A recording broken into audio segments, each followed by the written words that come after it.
Last time, Doug and Tony landed in the Japanese consulate in Hawaii the day before the attack on Pearl Harbor. Doug managed to talk their way out of the place, but the head of the consulate has a man following them, ready to kill them if they do anything suspicious. We used to drive it in 15 minutes. My father and I.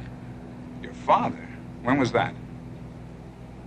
I was living here at the time on this very day. I was 7 years old. His dad was on shore duty at the base. He went MIA during the attack. Nobody ever figured out what happened to him. Tony still lives with the uncertainty. Whatever did happen to him, he's alive now. December 6, 1941. I can see my father again. Find out what did happen to him, maybe warn him. The question they never ask in this kind of story, how would that change who you are today? Would you even be on this project?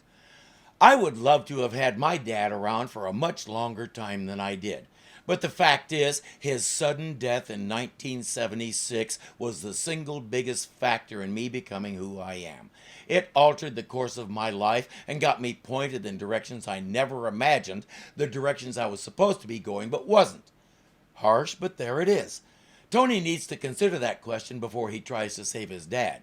What happens to his own timeline if he succeeds? Good evening. Good evening.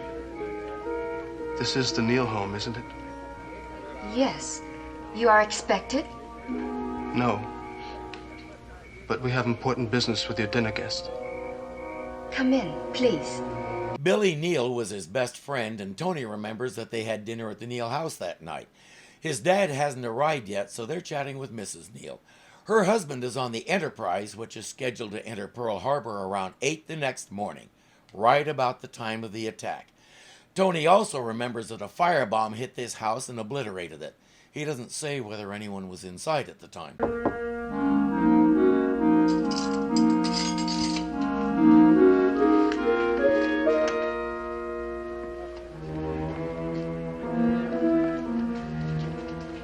I'm here to observe the two Americans who just arrived. Come with me. The maid, Yuko by name, is a spy. Who's coming? The butler, Ichiro. He's not one of us. His sympathies are with them.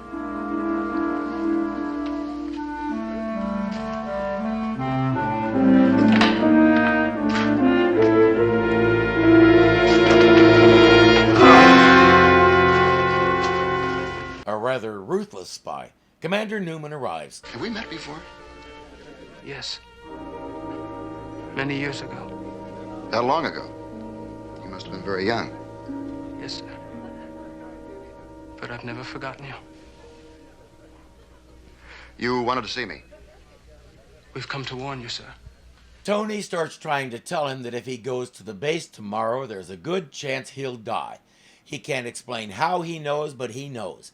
His dad isn't buying it. They keep saying, "You've got to believe us," which may be one of the most useless sentences in the English language, and he's starting to get irritated. Sir, we know for absolute fact Japan will launch a mass air attack on Pearl Harbor tomorrow morning at 7:55.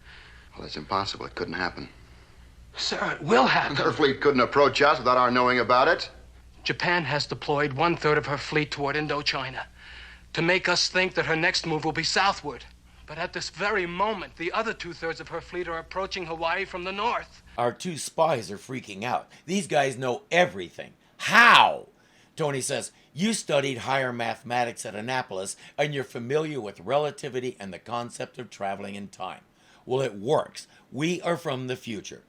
Now he's sure they're crazy, but before he can say much more, little Tony and Billy come in asking to stay up late. Billy, you know what you promised when I said Tony could sleep over with you tonight. You said you'd go to bed on time. But we're just in the middle of a game. You can finish your game in the morning. Now, both of you, go to bed. The kids will be in this house when it's destroyed. If that's the case, how is Tony even there? He should cease to exist. He can't bring himself to tell the commander who he is, so they are invited to leave. Yuko will show them out. Make no sound. Move outdoor.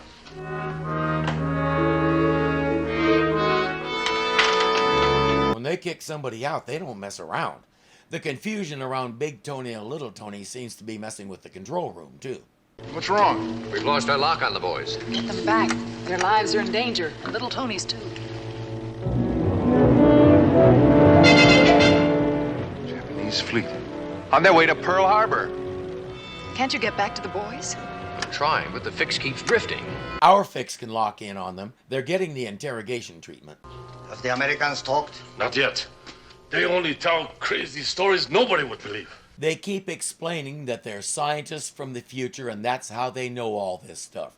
Even truth serum doesn't change their story. This is the first evening I've been able to relax in quite a while. Any special reason, Admiral? We got a report this afternoon. The Japanese fleet was sighted off the coast of Indochina.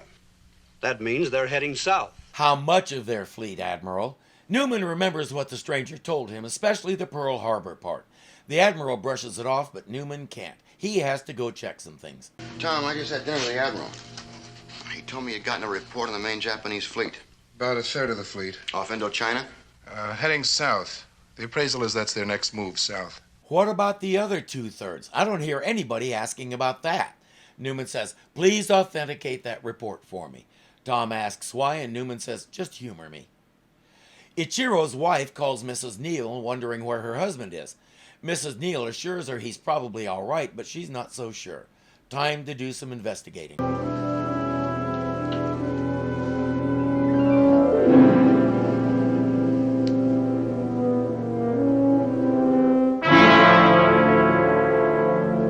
Someone spilled red paint on my nice carpet. What do you want here? Vice Commander Newman. Well, he's not here. He left hours ago. Who are you? I told you he's not here. I have checked at his home and other places. He must still be in this house. That hall leads to other rooms? To the children's rooms in my... Stop or I'll shoot you. She moves to call the police, but he runs away. She calls Newman instead. Well, no, don't call the police, Louise. I think I know what it's about. It's an intelligence matter. Don't worry, I'll send a Marine Guard to your house. Okay, goodbye. Thank you. It's taken every trick, rake, and muster, but the control room has finally found Doug and Tony. I have just received an answer from Tokyo. It's being decoded now. Hold on. Wait, they want...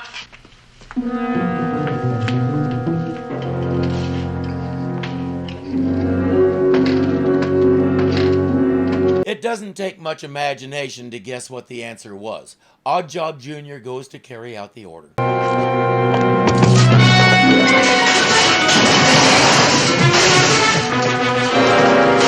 By the way, while you were out of the room, they got back to back and untied themselves. Neat trick, huh? Now, I would have done that differently. I would have let them come in and find empty chairs while I'm up on top of those racks holding the biggest, heaviest object I can find to drop on his head. My partner has some objects to take care of the little guys. It's better than the way you guys did it. It's faster and you don't come away with as many bruises.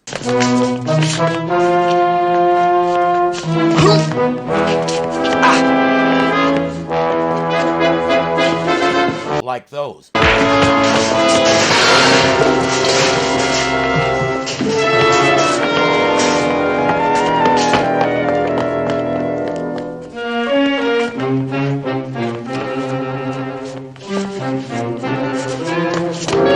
I want to hear how he explains to his boss that the American defeated them with a bolt of fabric. You've got to get out. A Japanese air attack is on the way. They'll be here in 30 minutes. This house is in the target area.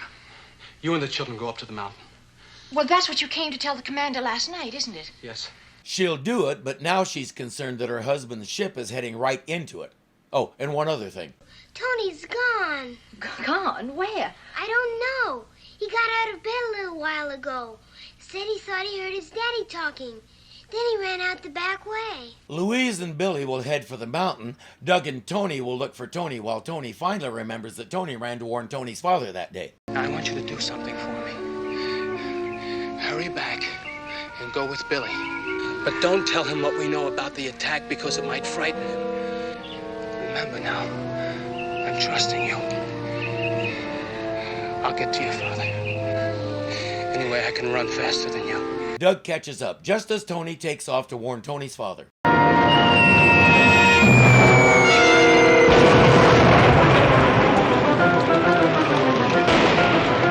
That part about don't tell Billy, never mind, I think he knows.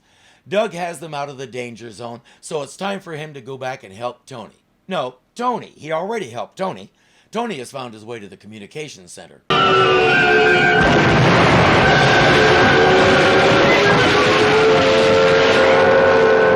Almost. The boys in the communications center are working hard to get the word out and ask for help, and see what the Japanese consulate has to say about this. The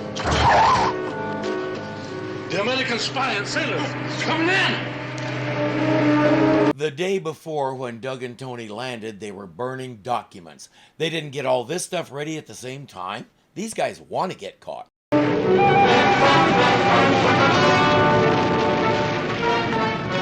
Lieutenant, that's their car. They're inside. Come on! Move back in there! They're the ones. He's the chief. Take them. I've got to get back to the base right away. Take their car. They got their wish. I haven't looked into it, so I don't know if that part really happened or if Doug changed a little bit of history there. That has happened on this show. Tony regains consciousness just as Doug gets there with the car. Let's go save his dad. In the communications center, they're trying to get through to the Enterprise and tell him to turn back.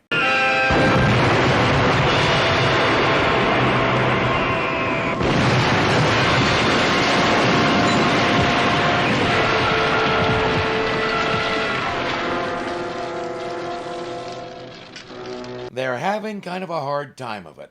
The other men are dead, the radio is shorted out, and Newman himself is mortally wounded. But there's always one more thing.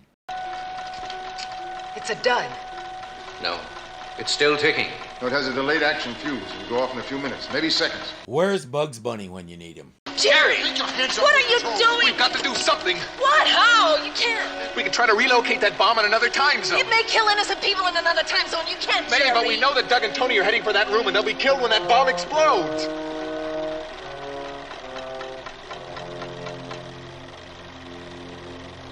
Where's it gone? Do you really have to ask? It's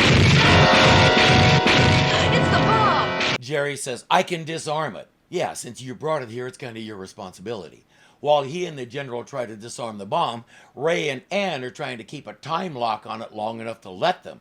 At the moment, they have 90 seconds before it returns to its original time and place, which it does before they can finish, so Jerry doesn't know whether he disarmed it or not.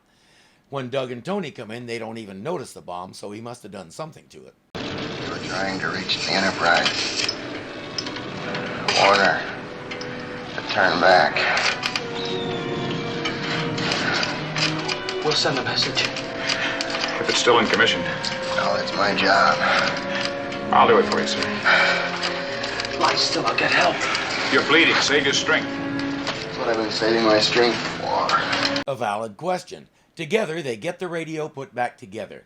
Newman knows he's not going to survive this wound, but he forces himself to stay alive and conscious long enough to get the message to the Enterprise. Hello, Enterprise. Hello. This is Pearl Harbor.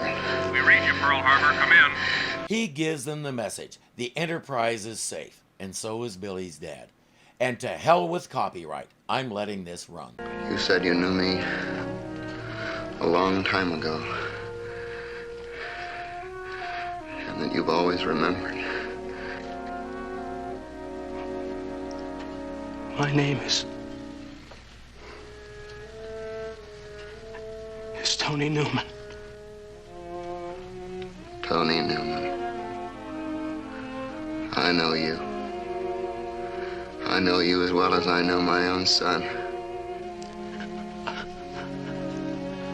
I am your son.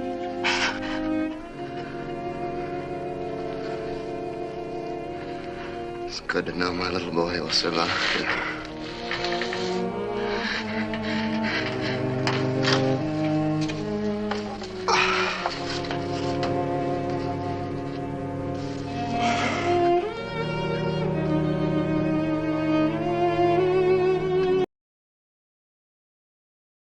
I'm not acting. That scene gets me every time. After all those years, Tony finally gets to grieve. He knows what happened. And he said his goodbyes.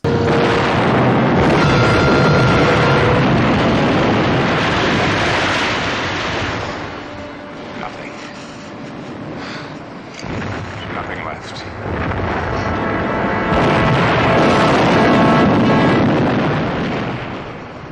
That's why my father was never found. And that mystery is solved. He has closure at last. Painful but healthy. The bombs are coming fast and furious, so even though the lock on them is tenuous, the control room has no choice. Transfer them. Little Tony's all right. You're drifting. Try to get back to Doug and Tony. We'll try for a time lock.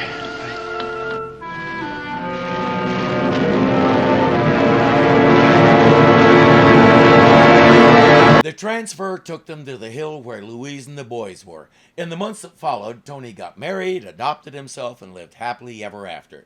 Young Tony quickly discovered he couldn't get away with anything. His new dad always seemed to know what he was going to do. Doug?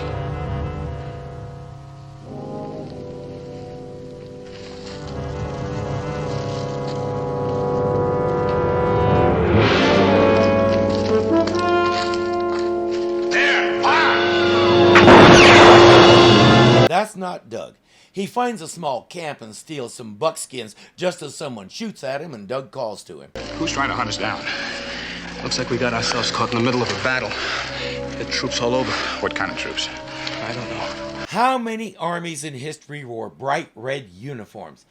Doug says, looking at the trees in these buckskins, we could be in the southern United States. Yes, by those uniforms, you're in the middle of the War of 1812. Looking at the hanging moss, I'm going to say the Battle of New Orleans, which actually took place after the war was officially over, as I recall. Over there! Get after them! They're heading toward the American lines.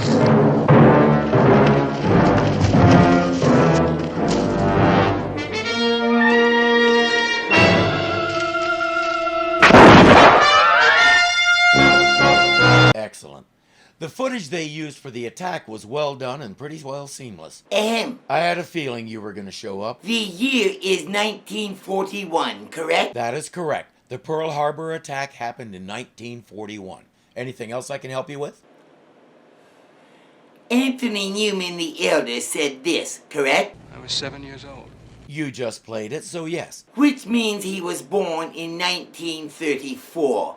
But that is not what he told the captain of the Titanic. I was born in 1938. That makes him 3 when Pearl Harbor happened. Yeah, he was 3 in this episode. He's big for his age.